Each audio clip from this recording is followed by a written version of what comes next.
Welcome to C physics.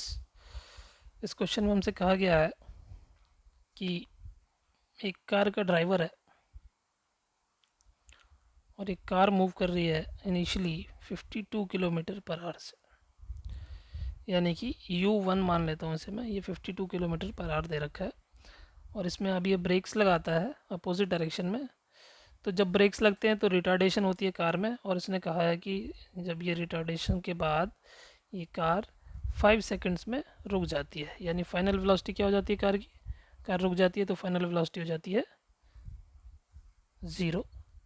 और ये कितने टाइम में हो जाता है, ये 5 सेकंड में प्रोसेस पूरा हो जाता है। यानी कि अगर मैं इक्वेशन ऑफ मोशन लगाऊँ यहाँ पर, सबसे पहले मैं U1 की वैल्यू इसे मैं मीटर पर सेकंड में कन्वर्ट कर लेता हूँ।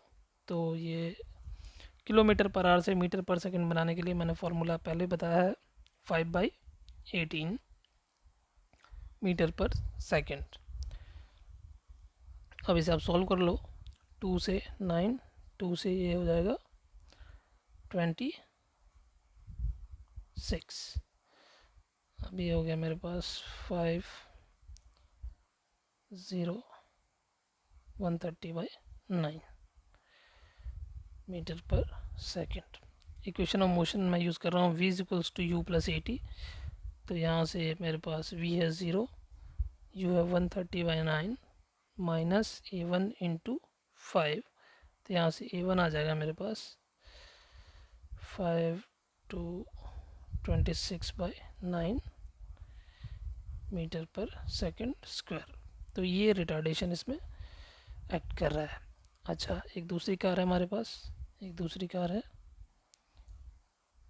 ये मूव कर रही है पहले कितने 3 किलोमीटर पर आवर से, यानी इसकी स्पीड काफ़ी कम है।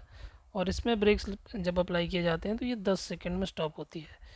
तो ये 10 सेकंड्स में ये कार स्टॉप हो जाती है। इसके लिए भी सेम वही प्रोसेस अप्लाई करेंगे।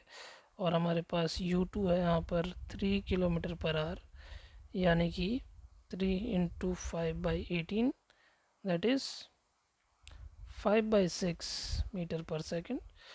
और यहाँ मैं निकालना चाहता हूँ A2, पहले निकाल लेता हूँ। तो ये 0 is equals to 5/6 minus A2 into 10, क्योंकि टाइम यहाँ पर 10 सेकंड्स का है।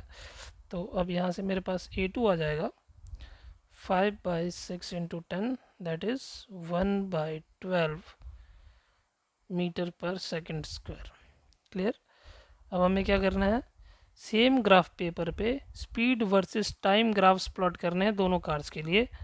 और फिर हमें बताना है कि which of the two cars travelled farther after the brakes were applied. चलिए ध्यान दीजिए, हमें बताना है क्या, स्पीड वर्सेस टाइम ग्राफ। तो speed time graph, speed time graph क्या है, यहाँ पर एक्सेलरेशन क्या है, यूनिफॉर्म है, ये कांस्टेंट वैल्यू है, ये भी एक कांस्टेंट वैल्यू है। और स्लोप, स्पीड टाइम ग्राफ का स्लोप मुझे एक्सेलरेशन बताता है। तो अगर मुझे सेम ग्राफ पेपर पे स्पीड और टाइम का ग्राफ प्लॉट करना, तो टाइम यहाँ लूँगा, स्पीड इस एक्सिस पर लूँगा। इनिशियल स्पीड क्या थी फर्स्ट कार के लिए 130/9, मान लीजिए यहाँ कहीं 130/9 लाई करता है यहाँ पर, मीटर पर सेकंड में ये। अच्छा, दूसरे की इनिशियल स्पीड क्या थी 5/6, तो 5/6 क्या होगा 130/9 से तो काफ़ी छोटा है, तो ये यहाँ कहीं लाई करता है 5/6। अब क्या हो रही है, स्पीड हो रही है कम, और किसी भी इंस्टेंट पर स्पीड क्या है v is equals to u minus क्या है, ये a1 नेगेटिव आया था ना, क्योंकि मैंने यहाँ पर a1 को डायरेक्टली नेगेटिव पुट कर दिया था, तो a1 की वैल्यू नेगेटिव आएगी, यहाँ पर a2 की वैल्यू भी नेगेटिव आएगी। तो यहाँ पर स्पीड किसी भी इंस्टेंट पर क्या है 130/9 माइनस 26/9 इंटू टी, यही तो है स्पीड। तो ये क्या है, ये एक स्ट्रेट लाइन की इक्वेशन है जिसका स्लोप है नेगेटिव और जिसका इंटरसेप्ट है पॉजिटिव।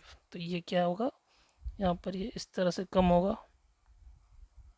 सिमिलरली ये जो दूसरी कार है इसकी भी स्पीड इस तरह से कम हो रही है, और किसी एक इंस्टेंट पर आकर ये 0 हो जाएगी। और ये 10 सेकंड पर हो रही है, और ये पहली वाली कितने सेकंड पर हो रही थी 5 सेकंड्स पर। तो 5 सेकंड्स पर हो रही थी, मतलब वो 10 सेकंड से पहले ही हो जाएगी। तो ये अगर 10 सेकंड है और ये कितना है 5 सेकंड, तो सेम ग्राफ पेपर पे मैंने ये दोनों प्लॉट कर लिए हैं। क्लियर है। तो ये हो गया मेरा स्पीड टाइम ग्राफ। अब मुझे बताना है कि किस कार ने ज़्यादा डिस्टेंस ट्रैवल किया ब्रेक्स अप्लाई करने के बाद। तो अगर मैं स्पीड टाइम ग्राफ के अंडर का एरिया कैलकुलेट कर लूँ तो वो मुझे बताता है डिस्प्लेसमेंट। तो क्लियरली जो पहली वाली कार है उसके अंडर का एरिया है ये A1, और ये जो दूसरी कार है उसे मैं इस तरह से दिखा रहा हूँ, तो उसके अंडर का एरिया, स्पीड टाइम ग्राफ के अंडर का एरिया है ये। तो क्लियरली जो A1 है वो A2 से ज़्यादा है, तो डिस्प्लेसमेंट जो है कार 1 की ज़्यादा होगी कार 2 के कंपैरिजन में। क्लियर है? क्योंकि एरिया जो स्पीड टाइम ग्राफ के नीचे का एरिया है वो कार 1 में ज़्यादा है। क्लियर? क्लियर है तो फिर एंजॉय करो।